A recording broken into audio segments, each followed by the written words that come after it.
20 જુલાઈનો દિવસ સ્વતંત્ર ભારતના ઇતિહાસનો એક યાદગાર અને ક્રાંતિકારી દિવસ બની ગયો. જે રીતે છેલ્લા 20 દિવસથી જંતર મંતર પર સોનમ વાંગચુકની ભૂખ હડતાલ ચાલતી હતી અને જે રીતે સારવારના બહાને સરકારે ઉપવાસ પર બેઠેલા સોનમની બળજબરીપૂર્વક ઉઠાંતરી કરી એ ઘટના યુવાનો માટે આંદોલન પર ઉતરી આવવા માટે પૂરતી હતી. સવારમાં જ પથ્થર ભરેલી એક ટ્રક જંતર મંતર પર આવી પહોંચે છે. એને જોઈને કોકરોચ જનતા પાર્ટીના વિદ્યાર્થીઓ ચોંકી ઉઠે છે અને તરત જ એક્સ પર ટ્વીટ કરે છે કે આ પથ્થર ભરેલી ટ્રક અહીં કોણે મૂકી છે. છતાં વ્યવસ્થા તંત્ર એને હટાવવાની કોશિશ કરતું નથી અને સવારમાં જ એક ગોદી ચેનલ દ્વારા વિદ્યાર્થીઓ પથ્થરમારો કરી રહ્યા હોવાના ફેક ન્યૂઝ ચાલુ કરી દેવામાં આવે છે. શું ભાડુતી ગુંડાઓ દ્વારા આ પથ્થરોનો ઉપયોગ કરાવીને આંદોલનને બદનામ કરવાનું આ ષડયંત્ર હશે? છેલ્લે તો આ પથ્થરોનો ઉપયોગ ખુદ પોલીસ દ્વારા વિદ્યાર્થીઓ પર પથ્થરમારો કરવા વપરાયા હોવાના વિડીયો પણ સામે આવ્યા. એના પરથી સમજી શકાય છે કે કેવી રીતે એક શાંત પ્રદર્શનને હિંસક બનાવી વિદ્યાર્થીઓને બદનામ કરવાના પ્રયાસ કરવામાં આવ્યા. આજના દિવસે ઘણી જગ્યાએ યુવાનો પોલીસની લાઠીથી લોહી લુહાણ થવા છતાં મક્કમતાથી અહિંસક પ્રદર્શન કરતા જોવા મળ્યા, તો કેટલીક જગ્યાએ મારપીટ કરતી પોલીસ સામે રડતા અને હાથ જોડતા યુવાનો પણ જોવા મળ્યા. કેટલીક જગ્યાએ પોલીસ દ્વારા છોડવામાં આવેલા આંસુ ગેસના સેલ પણ એક્સપાયર્ડ થઈ ગયેલા જોવા મળ્યા. આવા એક્સપાયર્ડ કેમિકલ્સનો ઉપયોગ વિદ્યાર્થીઓ પર કરતી વખતે એવો વિચાર નહીં આવ્યો હોય કે આનાથી કોઈની આંખની રોશની જઈ શકે છે? કેટલીક જગ્યાએ પોલીસ દ્વારા પેલેટ ગન્સનો ઉપયોગ પણ કરવામાં આવ્યો. નવાઈની વાત તો એ છે કે કેટલીક જગ્યાએ પોલીસ કે સુરક્ષા કર્મીઓના બદલે સાદા વેશમાં રહેલા માસ્ક પહેરેલા ગુંડા જેવા યુવાનો હાથમાં લાઠીઓ લઈને વિદ્યાર્થીઓને ઢોર માર મારી રહ્યા હતા. કેટલાક ફેન્સી દાઢીધારી તો કેટલાકના કાનમાં બુટ્ટી જોઈને એમ થયું કે આ દિલ્હી પોલીસના ડ્રેસ કોડમાં દાઢી અને બુટ્ટીનો સમાવેશ ક્યારથી થયો? લાઠીચાર્જના નિયમો અનુસાર માથાના અને સ્પાઇનલ કોડના ભાગે માર મારવો પ્રતિબંધિત હોવા છતાં અનેક વિદ્યાર્થીઓના માથા એ રીતે ફોડવામાં આવ્યા કે 100 જેટલા વિદ્યાર્થીઓને આઈસીયુમાં એડમિટ કરવા પડ્યા. કેટલાક લોકો ગર્લ્સને બેરહેમીથી મારવાની સાથે સાથે ગાળો પણ બોલી રહ્યા હતા. એકાદ બે જગ્યાએ તો આ લોકો નિર્લજ થઈને છોકરીઓના પ્રાઇવેટ પાર્ટ્સ પર લાકડીના ગોદા મારતા પણ જોવા મળ્યા. આને ગુંડારાજ નહીં તો બીજું શું કહી શકાય?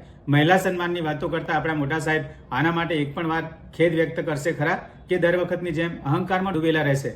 એક બાજુ મોદી સાહેબનું કહેવું એમ છે કે લોકશાહીમાં ટીકા ટિપ્પણી અને વિરોધ પ્રદર્શન એ લોકોનો અધિકાર છે અને બીજી બાજુ ભાડુતી ગુંડાઓ દ્વારા વિરોધ કરી રહેલા વિદ્યાર્થીઓને ક્રૂરતાપૂર્વક ફટકારવામાં આવી રહ્યા છે. પોલીસ અને સરકારના ટેકા માટે ભાડુતી ગુંડાઓ આવી શકે પણ વિદ્યાર્થીઓના સમર્થનમાં સામાન્ય નાગરિકો ના આવી શકે? કેટલાક ચમચા યુટ્યુબર તો વિદ્યાર્થીઓના સમર્થનમાં આવેલા આવા લોકોને એ રીતે ભાંડવા મળ્યા છે કે આંદોલનમાં વિદ્યાર્થીઓ સિવાયના બીજાઓનું શું કામ છે? અરે ભાઈ, નેતાઓની ચમચાગીરીની પણ એક હદ હોય. નેતાઓના તળવા ચાટવાના બદલે ક્યારેક તો ન્યાયના પક્ષે બોલો. આજની ઘટનાએ દેશની લોકશાહી વ્યવસ્થામાં માનતા અને બંધારણીય અધિકારો પ્રત્યે જાગૃત દરેક નિરાશ નાગરિકના હૈયામાં પ્રાણ પૂર્યા છે. કારણ કે આજે એક વાત સ્પષ્ટ થઈ છે કે દેશનો નાગરિક હજુ ડર્યો નથી, હિંમત હજુ હાર્યો નથી. અંગ્રેજો સામે 200 વર્ષ સુધી ક્રાંતિ કરનાર દેશના લોકોની ખુમારી હજુ કંઈ મરી પરવારી નથી. આજના દિવસે નિર્ભય રીતે જે રીતે પ્રદર્શન થયું એ જોતા એમ લાગ્યું કે જનતામાં હવે વધારે સહનશક્તિ બચી નથી અને હવે તે જેલ કે પોલીસની લાઠીથી ડરે એમ નથી. શાંતિપૂર્ણ રીતે ન્યાયિક માંગણીઓ સાથે એકત્ર થયેલા વિદ્યાર્થીઓ પર જે રીતે પોલીસ અને સુરક્ષા કર્મીઓએ લાઠીઓ વરસાવી એ જોઈને ગુલામ ભારતમાં સત્યાગ્રહીઓ પર થતા લાઠીચાર્જની યાદ આવી ગઈ. આજની ઘટનામાં ઘણા લોકોને યુવા વર્ગની ગેરશિસ્ત દેખાતી હશે. આંદોલનમાં સામેલ લોકો એન્ટી નેશનલ લાગતા હશે. કેટલાકને તો આ આંદોલન દુશ્મન દેશ પ્રેરિત લાગતું હશે તો કેટલાકને વળે એમાં કેજરીવાલનો હાથ જણાતો હશે. પરંતુ તમને આમાં શું લાગે છે એનો આધાર તમારી સ્થિતિ અને તમારી રાજકીય વિચારસરણી પર છે. વિદ્યાર્થીઓની માગણી કંઈ એટલી મોટી કે ગેરવ્યાજબી નથી કે એને સ્વીકારી ના શકાય. પેપર લીક મામલે જવાબદારી નક્કી કરવામાં આવે. જે યુવાનોને હતાશ થઈને આત્મહત્યા કરી છે એમના પરિવારને વળતર આપવામાં આવે અને જવાબદાર મંત્રી રાજીનામું આપે. બસ આટલી તો માગણી છે.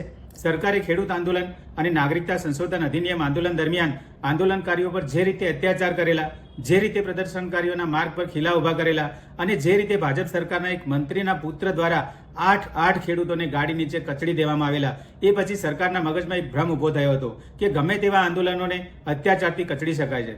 પરંતુ માત્ર 50 જેટલા દિવસોમાં જ જે રીતે લોકો સડક પર ઉતરી આવ્યા એ જોતા આ વખતની ક્રાંતિ આઝાદીના આંદોલન જેવી ઉગ્ર દેખાઈ રહી છે. સંસદ તરફ થયેલ કોકરોચ કૂચમાં ગાંધીજીની દાંડી કૂચ જેવી મક્કમતા દેખાઈ રહી છે. બહેરા અને મૂંગા બની ગયેલા સત્તાધીશોના કાન ખોલવા માટે ઉઠેલી કોકરોચની કિકિયારીઓમાં ભગતસિંહ વિધાનસભામાં ફેંકેલા બોમ્બ જેટલી જ તાકાત દેખાય છે. માત્ર પેપર લીક એ સૌને સ્પર્શતો મામલો કે મુદ્દો નથી. દેશના લોકોને તો આ સિવાય ઘણી બધી વિવિધ સમસ્યાઓ અને હાડમારીઓ છે. એક જ વર્ષમાં કાચા મકાનની જેમ ઢળી પડતા કરોડો રૂપિયાના પુલ, ઉદ્ઘાટન પહેલા જ સામાન્ય વરસાદમાં ધોવાઈ જતા અબજોના ખર્ચે બનેલા રાષ્ટ્રીય માર્ગો, પોતાના માનીતા ઉદ્યોગપતિઓને દેશની સંપત્તિની ખુલ્લેઆમ થતી લાણી ડ્રગ્સની રેલમછેલ, ચૂંટણીઓમાં થતી વોટ ચોરી, મંદિરોમાં થતી દાન ચોરી, પેટ્રોલ ડીઝલ જેવી જીવન જરૂરિયાતની વસ્તુઓમાં થતો ભાવ વધારો અને ભેળસેળ, બેરોજગારી, ગરીબી, ભ્રષ્ટાચાર વગેરેના મારથી ત્રાસી ગયેલી પ્રજાને આ બહાને પોતાનો રોષ ઠાલવવાનો મોકો મળ્યો. આંદોલન માટેની પૃષ્ઠભૂમિ તો બારૂદની જેમ પહેલેથી જ તૈયાર હતી, પણ નીટ પેપર લીક ઘટનાએ એને ચિનગારી આપવાનું કામ કર્યું. લોકો કોઈના નેતૃત્વની કે કોઈની પહેલની રાહ જોતા હતા અને એવામાં જ પોતાનો આક્રોશ ઠાલવવા માટેનું પ્લેટફોર્મ આ આંદોલન રૂપે લોકોને મળી ગયું. આંદોલન પછી કોકરોચ જનતા પાર્ટીના પ્રવક્તા સૌરવ દાસે એક નિવેદન સાથે જેપી નડ્ડા સાથે મુલાકાત કરી, પણ એનું પરિણામ આવ્યાના કોઈ સમાચાર નથી. વિદ્યાર્થીઓ સાથે ક્રૂરતાપૂર્વક મારપીટ થયાના સમાચાર મળતા જ રાહુલ ગાંધી, અખિલેશ યાદવ, ચંદ્રશેખર આઝાદ, અરવિંદ કેજરીવાલ જેવા વિરોધ પક્ષના નેતાઓ પીએમ હાઉસ આગળ ધરણા કરી બેઠા એટલે તરત જ પોલીસ દ્વારા એમની ધરપકડ કરી દેવામાં આવી. છેલ્લા સમાચાર અનુસાર પીએમ મોદીએ ટ્વીટ કરીને એમ કહ્યું કે પેપર લીક એ બહુ જ ગંભીર મામલો છે, આ એક પાપ છે અને પાપીઓને છોડવામાં નહીં આવે. તો આટલી તો માગણી છે મારા સાહેબ, આટલા દિવસ ક્યાં હતા સાહેબ? ગમે તેમ છતાં સંસદ ચાલુ આંદોલન અહિંસક હોવા છતાં પ્રભાવશાળી રહ્યું. કારકિર્દીના ઘડતર માટેના સુવર્ણકાળ દરમિયાન પોતાની કારકિર્દી જોખમમાં મૂકીને સડક પર ઉતરી આવેલી યુવા પેઢી માટે અન્ય કોઈ મેદાને આવશે ખરું? કે પછી દેશમાં અવારનવાર થતા પ્રદર્શનોની જેમ આ પણ એક નિષ્ફળ આંદોલન બની વિખરાઈ જશે? શું દેશના યુવાનોને બુદ્ધિજીવી વર્ગનું સમર્થન મળશે કે પછી ઉત્સાહ ગુમાવીને નિરાશ થઈ ગયેલો વર્ગ મારે શું લેવા દેવા છે એવી નીતિ અપનાવીને ઘરમાં પૂરા રહેશે? આપણે સડક પર ના આવીએ તો કંઈ નહીં, પણ સોશિયલ મીડિયાના માધ્યમથી આવા આંદોલનને સમર્થન આપીએ. જે લોકો અવાજ ઉઠાવી રહ્યા છે તેમને નૈતિક હિંમત આપીએ તોય ઘણું છે. આ ચેનલના માધ્યમથી દેશની વર્તમાન સમસ્યાઓ અને ઘટનાઓની તટસ્થ સમીક્ષા કરવાના અમારા પ્રયાસને આપની એક લાઇક કે એક સબસ્ક્રાઇબથી પુષ્કળ તાકાત મળે છે. આપનો ખૂબ ખૂબ આભાર.